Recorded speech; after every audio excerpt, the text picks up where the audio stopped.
নমস্কার বন্ধুরা, নতুন একটি ভিডিওতে তোমাদের স্বাগত জানাই। আশা করি তোমরা সকলে ভালো আছো। আজকের রান্না লোটে মাছের ঝুরি ভাজা। তার জন্য লোটে মাছ লাগছে, আর এদিকে আলু কেটে নিয়েছি, আর আলু, ধনেপাতা, পেঁয়াজ কুচি আর আদা রসুন এই উপকরণগুলো লাগতেছে। প্রথমে আমি লোটে মাছ নিয়েছি, সেগুলোকে লবণ, হলুদ, লঙ্কা মাখিয়ে রেখে দিয়েছি।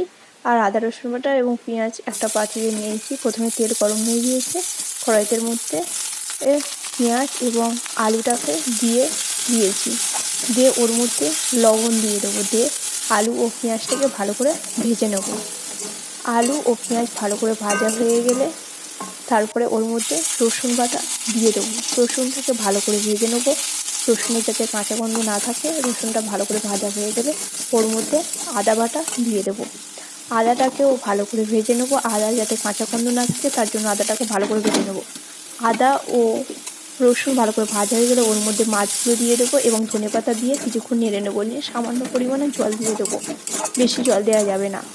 আর সামান্য পরিমাণ জল দিয়ে মাছগুলো এবং আলু দুটোকে মাছগুলোকে ভেজে নেবো, নিয়ে আলুর সাথে ভালো করে মাখিয়ে নেবো।